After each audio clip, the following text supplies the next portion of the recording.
नमस्कार दोस्तों, हमारे चैनल पर मैं डॉक्टर अजय पाल सिंह आप सभी का बहुत बहुत स्वागत करता हूं। दोस्तों, आज हम एक ऐसे टॉपिक पर बात करने जा रहे हैं जो पीएससी, व्यापम जैसी परीक्षाओं के साथ बीए, एमए व एमफिल की परीक्षाओं की दृष्टि से भी बेहद महत्वपूर्ण है।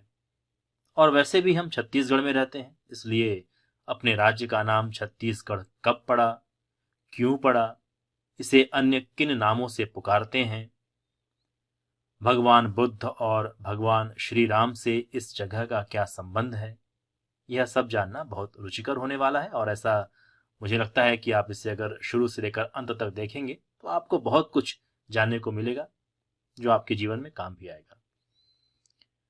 मेरे प्रिय दर्शक कुछ दिन पहले मुझसे छत्तीसगढ़ के नामकरण पर एक वीडियो बनाने के लिए कह रहे थे, तो आज का वीडियो मैं अपने उन प्रिय सब्सक्राइबरों को समर्पित करता हूं। उम्मीद है आपका सहयोग, आपका प्यार इसी प्रकार मिलता रहेगा। तो आइए चलते हैं एजुकेशनल सफर पर। जी हां, छत्तीसगढ़ के नामकरण के सफर पर। सबसे पहले यह जान लें कि छत्तीसगढ़ स्वतंत्र भारत का 26वां राज्य है, जो कि 1 नवंबर सन 2000 ईस्वी में मध्य प्रदेश से पृथक होकर संवैधानिक प्रक्रिया के तहत एक नए राज्य के रूप में अस्तित्व में आया। इस राज्य की भौगोलिक आकृति सी हॉर्स यानी हिप्पोकैम्पस, जिसे समुद्री घोड़ा कहते हैं, के जैसी है। दोस्तों, जब हम छत्तीसगढ़ नामकरण के विषय में जानने की कोशिश करते हैं तो हम साहित्यिक और पुरातात्विक दोनों प्रकार के स्रोतों का उपयोग करते हैं। साहित्यिक स्रोतों में रामायण, महाभारत, पुराण, जैन व बौद्ध ग्रंथ, अद्य खूब तमाशा, विक्रम विलास, नागपुरकर, भोसलियांची बखर, प्रशस्तियां इत्यादि का सहारा लेते हैं। वेनसॉन्ग का यात्रा विवरण भी छत्तीसगढ़ के बारे में जानकारी प्रदान करता है। पुरातात्विक स्रोतों में उत्कीर्ण लेख, शासकों के सिक्के, स्थापत्य, शिल्प और ऐसे तमाम दैनिक उपयोग की सामग्रियां हैं जिन्हें देख करके हम छत्तीसगढ़ के इतिहास के निर्माण को अंजाम देते हैं, या यूं कहें कि छत्तीसगढ़ के नामकरण को जानने की कोशिश करते हैं। जब ऐसे तमाम स्रोतों का अध्ययन करेंगे तो हमें कई जानकारियां मिलती हैं और मैं इन जानकारियों को आपके साथ शेयर करने का प्रयास कर रहा हूं। दोस्तों, छत्तीसगढ़ को छत्तीसगढ़ के अलावा कोसल, दक्षिण कोसल, प्राग कोसल, महाकोसल, दक्षिणापथ कोसल, कुशस्थली, चेदिसगढ़, छत्तीसगढ़, अधिष्ठि जैसे कई नामों से पुकारा गया। इतिहासकार प्यारेलाल गुप्त लिखते हैं कि वास्तव में कोसल देश इतना विस्तृत और महान था कि उसे 7 खंडों में विभाजित करने की आवश्यकता पड़ गई, जिसका उल्लेख वायु पुराण में है। इन 7 खंडों के नाम इस प्रकार हैं: मैकल कोसल, क्रांति कोसल, चेदी कोसल, दक्षिण कोसल, काशी कोसल, पूर्व कोसल और कलिंग कोसल। बहरहाल, बात करते हैं छत्तीसगढ़ के शुरुआती नाम कोसल की। इतिहासकार सीवी वैद्य ने इस क्षेत्र को कोसल कहा है। ध्यान रखेंगे इसे, सीवी वैद्य ने इस क्षेत्र को कोसल कहा है। महाकवि कालिदास कृत रघुवंशम में भी कोसल और उत्तर कोसल का उल्लेख हुआ है। यह माना जाता है कि इसमें उत्तर कोसल अवध के क्षेत्र को माना गया है, जबकि दक्षिण कोसल यानी कि कोसल जो है वो छत्तीसगढ़ को कहा गया है। हरिशेन की प्रयाग प्रशस्ति में भी समुद्रगुप्त के दक्षिणापथ विजय अभियान में कोसल का उल्लेख मिलता है। चीनी यात्री वेनसॉन्ग का नाम तो आपने सुना ही होगा। वेनसॉन्ग ने भी अपने यात्रा विवरण में इस स्थान को कियोस्लो, ध्यान देंगे, कियोस्लो यानी कोसल कहा है। शब्द का उच्चारण मिलता है थोड़ा सा, कियोस्लो, कोसल। तो इसे आप ध्यान रखें, यह प्रश्न पूछा जाता है कि कियोस्लो किसने कहा, या वेनसॉन्ग ने छत्तीसगढ़ को क्या कहा। तो कियोस्लो यानी कोसल कहा भेंसाओं ने और बतलाया है कि यहाँ के लोग बौद्ध धर्म के अनुयायी थे और यहाँ की राजधानी सिरपुर थी।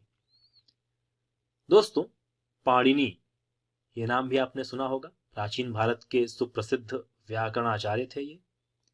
इनकी कृति है अष्टाध्यायी। तो अष्टाध्यायी में भी जिस कोसल की चर्चा मिलती है, भाष्यकारों ने उसे छत्तीसगढ़ ही माना है।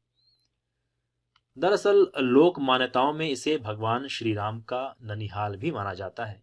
एक कहानी है जन जन में बसे प्रभु श्री राम की।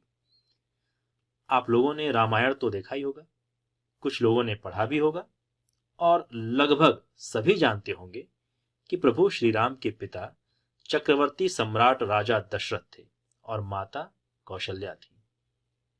तो राजा दशरथ की पत्नी और श्री राम की मां माता कौशल्या जी छत्तीसगढ़ की ही थी। छत्तीसगढ़ में बिलासपुर जिला है, वहां एक गांव है जिसका नाम है कोसला।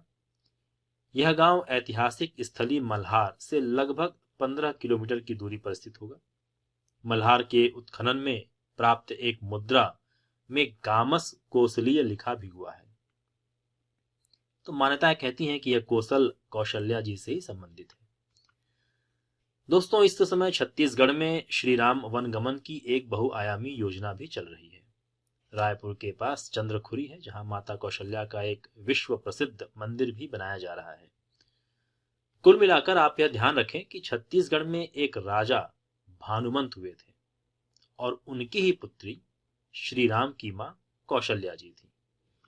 चूंकि राजा भानुमंत को कोई पुत्र नहीं था, इसलिए विवाह संबंध पश्चात राजा भानुमंत ने अपना राज्य दशरथ जी को सौंप दिया। अब राजा दशरथ के ससुराल को दक्षिण कोसल कहा जाने लगा, क्योंकि यह राज्य अयोध्या की पावन सरयू नदी के दक्षिण में स्थित था। इसलिए वाल्मीकि कृत रामायण में राजा दशरथ के राज्य क्षेत्र में इसी सरयू नदी के उत्तरी क्षेत्र को उत्तर कोसल कह दिया गया और दक्षिणी क्षेत्र को दक्षिण कोसल कह दिया गया। यह भी हो सकता है कि महाजनपद काल के 16 महाजनपदों में उल्लिखित कोसल महाजनपद से भिन्नता दिखाने के लिए कालांतर में छत्तीसगढ़ दक्षिण कोसल कहलाने लगा हो। दोस्तों, आपको ध्यान होगा कि श्री राम जब लंकेश रावण का वध कर मां सीता के साथ अयोध्या लौटे तो कुछ दिनों बाद उनको 2 पुत्र हुए, एक लव और दूसरे कुश। यह भी माना जाता है कि श्री राम ने अपने छोटे पुत्र कुश को छत्तीसगढ़ का राज्य दिया, जिस कारण इसे बाद में कुश स्थली भी कहा जाता था। दोस्तों, एक अन्य महाकाव्य है महाभारत, जिसमें इस क्षेत्र को प्राक कोसल कहा गया है। प्राक कोसल महाभारत भी आप लोगों ने देखा ही होगा, जिसमें 5 पांडवों और 100 कौरवों की लड़ाई यानी युद्ध का वर्णन है। 5 पांडवों में एक भाई थे जिनका नाम था सहदेव। बाकी के नाम आपको मालूम है? युधिष्ठिर, भीम, अर्जुन, नकुल और एक सहदेव जिनकी बात हम कर रहे हैं। तो ये जो सहदेव जी थे, इन्हीं के द्वारा जीते गए राज्यों में प्राक कोसल का उल्लेख मिलता है, जिसे कुछ विद्वान छत्तीसगढ़ कहते हैं। एक और फैक्ट है, प्रसिद्ध पुरातत्ववेत्ता अलेक्जेंडर कनिंघम ने अपनी पुरातात्विक report archaeological survey of India में छत्तीसगढ़ का प्राचीन नाम महाकोसल बताया है। ये कनिंघम वही हैं जिनका नाम अब तक ज्ञात भारत की प्राचीनतम सभ्यता यानी हड़प्पा सभ्यता से जुड़ा हुआ है। क्योंकि महाकोसल नाम अन्यत्र कहीं नहीं मिलता, इसलिए संभावना यह व्यक्त किया जाता है कि कोसल से अलग उच्चारण के लिए महाकोसल शब्द का प्रयोग कनिंघम महोदय ने कर दिया होगा। चलिए अब बात करते हैं छत्तीसगढ़ के अन्य जो सर्वाधिक प्रचलित नाम है दक्षिण कोसल की।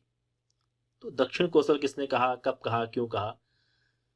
दोस्तों, डॉक्टर हीरालाल शुक्ल हैं, उन्होंने छत्तीसगढ़ का प्राचीन नाम दक्षिण कोसल बतलाया है।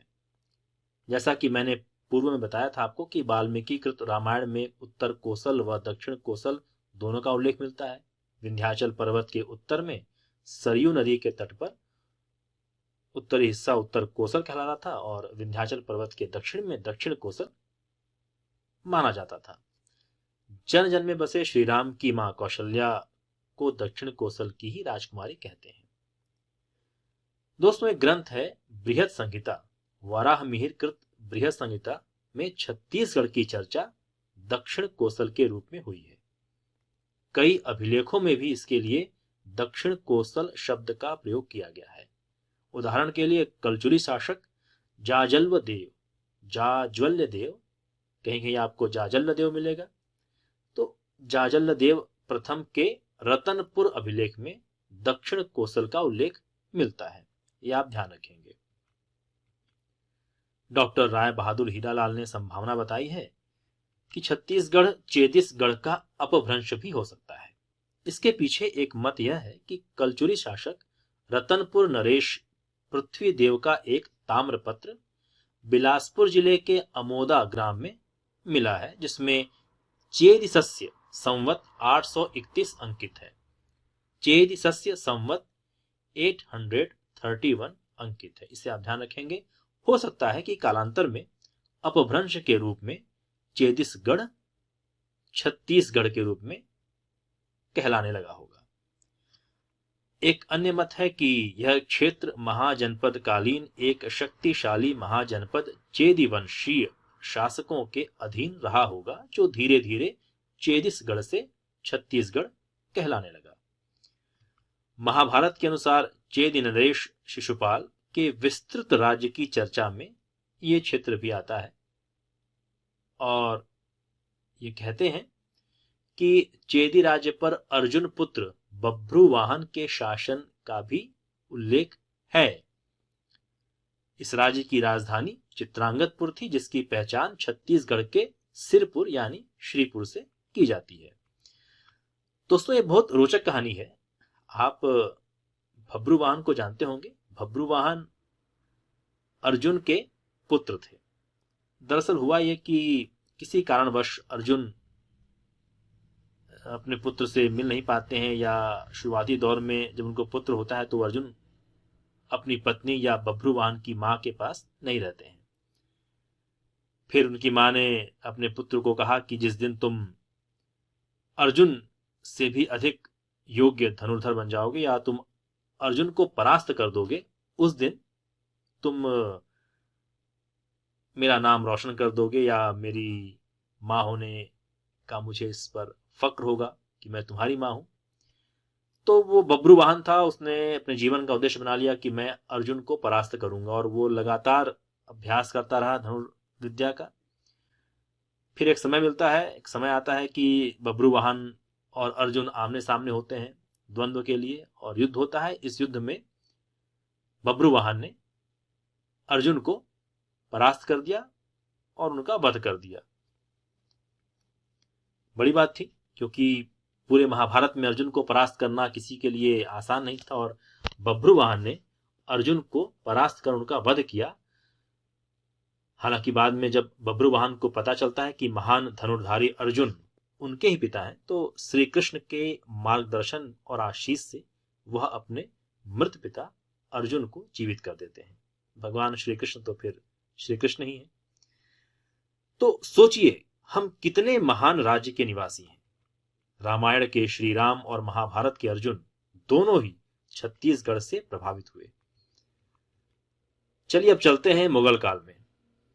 दोस्तों, मुगल काल में इस क्षेत्र के लिए रतनपुर नाम का प्रयोग मिलता है।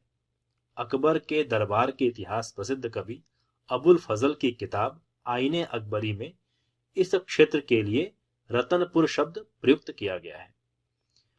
एक विद्वान है पंडित लोचन प्रसाद पांडे, उन्होंने लिखा है कि मध्य युग में किसी राज्य की समर विजित शक्ति और महत्ता बताने के लिए उनका मान गढ़ों की संख्या से लगाया जाता था, जैसे पावनगढ़, मंडला, छत्तीसगढ़, रतनपुर आदि आदि।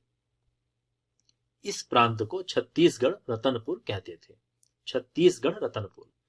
कालांतर में रतनपुर शब्द का लोप हो गया और पूर्व विशेषण छत्तीसगढ़ रह गया। छत्तीसगढ़ शब्द यही छत्तीसगढ़ बन गया। कुछ विद्वान ऐसा मानते हैं कि अत्यधिक दुर्गम वनों के कारण इस क्षेत्र को महाकांतर भी कहा जाता था। एक मान्यता यह भी है कि श्री राम वनवास के दौरान दंडक वन में एक लंबा समय व्यतीत किए और यह दंडक वन छत्तीसगढ़ ही था। हालांकि इन दोनों मान्यताओं को अधिकांश विद्वान अस्वीकार कर देते हैं और महाकांतर और दंडकारण्य से संबंधित केवल यहाँ के बस्तर क्षेत्र को ही मानते हैं। एक अन्य मान्यता के अनुसार प्रसिद्ध भूगोलविद टॉलेमी ने अधिष्ठान पर्वत के उत्तर में होने के कारण इस क्षेत्र को अधिष्ठि कहा है। तो कुल मिलाकर अब यह क्षेत्र छत्तीसगढ़ कहलाने लगा और हम इसे छत्तीसगढ़ के रूप में पढ़ते सुनते लिखते हैं। तो आइए अब जानते हैं इस क्षेत्र के लिए छत्तीसगढ़ शब्द कब से प्रयुक्त हो रहा है। हालांकि यह पूरी तरह प्रमाणित नहीं है, लेकिन इस संदर्भ में अब तक जितनी जानकारी मिली है वो इस प्रकार है। आप सुने इसे ध्यान से, क्योंकि ये बहुत महत्वपूर्ण होने वाला है आपके लिए, परीक्षा के लिए भी और आपकी जानकारी के लिए भी। साहित्य। साहित्य में छत्तीसगढ़ शब्द का पहली बार प्रयोग खैरागढ़ के राजा लक्ष्मी निधि के दरबार के कवि दलराम राव ने 15वीं सदी में कुछ इस प्रकार किया था कि लक्ष्मी निधि राय सुनो चित्त दे, गढ़ छत्तीस में न गढ़या रही, मर्दुमी रही न मर्दन के, फिर हिम्मत से न लुढ़ैया रही। तो 15वीं सदी, दलराम राव, छत्तीसगढ़ शब्द का पहली बार प्रयोग। खैरागढ़ के राजा लक्ष्मी निधि के दरबारी थे दलराम राव। इन्होंने कहा था कि लक्ष्मी निधि राय सुनो चित्त दे, गढ़ छत्तीस में न गढ़या रही। तो इसी शब्द से छत्तीसगढ़ वाली बात हम जोड़ते हैं। दोस्तों यहां ध्यान रखेंगे कि 15वीं सदी इसलिए कहा जा रहा है कि किसी पुस्तक में 1486 मिलेगा आपको, किसी में 1487 मिलेगा, किसी में 1494 भी मिलता है। और कमाल की बात यह है कि तीनों ही पुस्तकें प्रमाणित हैं। हालांकि सामान्यतः हम 1487 ईस्वी को ज्यादा उपयुक्त मान सकते हैं, 1487 ईस्वी। तो ये तो बात हुई साहित्य की। अब बात करते हैं राजनीतिक इतिहास, यानी राजनीति में छत्तीसगढ़ शब्द का पहला प्रयोगकर्ता रतनपुर के कलचुरी शासक राज सिंह के दरबारी कवि गोपाल चंद्र मिश्र को माना जाता है। उन्होंने अपनी रचना अद्य खूब तमाशा में सन 1689 ईस्वी में लिखा। ध्यान दीजिएगा, रतनपुर के कलचुरी शासक राज सिंह के दरबारी कवि गोपाल चंद्र मिश्र, ये ध्यान देंगे, इनकी रचना थी अद्य खूब तमाशा सन 1689। इन्होंने लिखा था कि बरन सकलपुर देव देवता नर नारी रस रस के, बरन सकलपुर देव देवता नर नारी रस रस के, बसय छत्तीसगढ़ कुरी सब, दिन के रसबासी बस बस के। है ना, यहां आ गया शब्द बसय छत्तीसगढ़, तो छत्तीसगढ़ शब्द का प्रयोग हो गया। एक चीज और मिलती है इनके बारे में कि छत्तीसगढ़ गाढ़े जहां बड़े गढ़ोई जानी, सेवा स्वामिन को रहें सकै एड़ को मानी। तो यहां भी छत्तीसगढ़ शब्द आ रहा है। तो ये रचना है। इसके अलावा एक अन्य प्रसिद्ध साहित्यकार हुए थे बाबू रेवाराम। इन्होंने 1896 में एक रचना प्रस्तुत की थी विक्रम विलास। तो इस विक्रम विलास में भी छत्तीसगढ़ शब्द का प्रयोग किया गया है, ये भी आप ध्यान रखें। बाबू रेवाराम की कृति विक्रम विलास में छत्तीसगढ़ शब्द आया है 1896 ईस्वी। तिनमे दक्षिण कोसल देसा, जहां हरि ओहु केसरी बैसा, तासु मध्य छत्तीसगढ़ पावन, पुण्य भूमि सुर मुनिमन भावन। तो यहां भी आ रहा है तासु मध्य छत्तीसगढ़ पावन, छत्तीसगढ़ हमारा यहां भी उल्लिखित हुआ है। एक जगह मुझे यह भी पढ़ने को मिला कि 1702 ईस्वी में दंतेवाड़ा में स्थित मां दंतेश्वरी मंदिर में पंडित भगवान प्रसाद मिश्र के लिखा एक शिलालेख था जिसमें छत्तीसगढ़ शब्द का प्रयोग किया गया है। एक फैक्ट और है जिसे आप ध्यान रखें कि मराठा काल यानी 1707 ईस्वी में काशीनाथ गुप्ते की रचना नागपुरकर भोसल्यांची बखर, नागपुरकर, भोसल्याची, बखर, इसमें भी छत्तीसगढ़ शब्द का प्रयोग मिलता है। तो काशीनाथ गुप्ते की कृति थी, की रचना थी नागपुरकर, भोसल्याची, बखर। इस किताब में भी छत्तीसगढ़ शब्द का प्रयोग मिला है। एक प्रसिद्ध इतिहासकार हुए बेंगलर, इन्होंने भी छत्तीसगढ़ का वृहद सर्वेक्षण किया था और वे ऐसा मानते थे कि राजा जरासंध के समय इस क्षेत्र में 36 चर्मकारों के आने की जनश्रुति सत्य हो सकती है। राजा जरासंध ये महाभारत के थे। आपने महाभारत जब देखा होगा तो एक कहानी जरासंध की भी थी, बहुत शक्तिशाली था, आताताई भी था कहते हैं, जिनका वध कृष्ण जी के निर्देशन पर भीम ने किया था। तो जो मान्यता है उसमें ऐसा कहते हैं कि जरासंध के शासन काल में 36 चर्मकारों का परिवार छत्तीसगढ़ में आकर बस गया और कालांतर में यही छत्तीसगढ़ छत्तीसगढ़ कहलाया। चलिए अब बात करते हैं ब्रिटिश प्रशासन की। ध्यान रखेंगे कि ब्रिटिशर्स द्वारा शासकीय रूप से छत्तीसगढ़ शब्द का सबसे पहला उल्लेख 1910 ईस्वी के बिलासपुर डिस्ट्रिक्ट गजेटियर में मिलता है। बिलासपुर डिस्ट्रिक्ट गजेटियर, इसके अनुसार 1795 ईस्वी में कैप्टन ब्लंट ने राजमुंद्री की यात्रा के दौरान छत्तीसगढ़ का जिक्र किया था। कैप्टन ब्लंट 1795 ईस्वी, बिलासपुर डिस्ट्रिक्ट गजेटियर, ध्यान रखेंगे। दोस्तों, अधिकतर विद्वान शाब्दिक दृष्टि से छत्तीसगढ़ को 36 गढ़ों यानी 36 किलों का ही समूह मानते हैं। लाल प्रद्युम्न सिंह के अनुसार प्राचीन काल में छत्तीसगढ़ में 36 राजा राज्य करते थे। सभी की राजधानी में एक एक गढ़ था, जिस कारण यह इलाका छत्तीसगढ़ कहलाया। प्यारेलाल गुप्त ने भी यहाँ स्थित 36 गढ़ों के आधार पर ही इसे छत्तीसगढ़ कहा। इन 36 गढ़ों में 18 शिवनाथ नदी के उत्तर में यानी रतनपुर शाखा में थे और 18 शिवनाथ नदी के दक्षिण में यानी रायपुर शाखा में स्थित थे। चिशम और हबिट, इनकी रिपोर्ट में भी 36 गढ़ों की सूची मिलती है। आइए इन 18 गढ़ों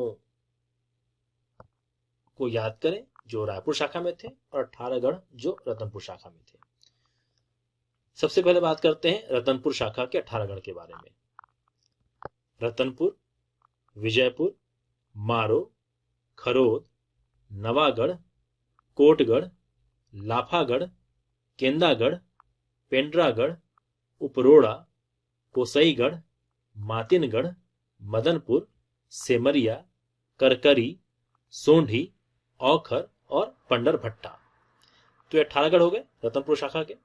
रायपुर शाखा के 18 गढ़, रायपुर, दुर्ग, राजिम, पाटन, सिमगा, सिरपुर, खल्लारी, सिंघनगढ़, सुअरमार, टेंगनागढ़, एकलवार जिसे अकलतरा भी कहते हैं, फिंगेश्वर, अमोरा, सरदा, सिरसा, मोहदी, लवन और सिंगारपुर।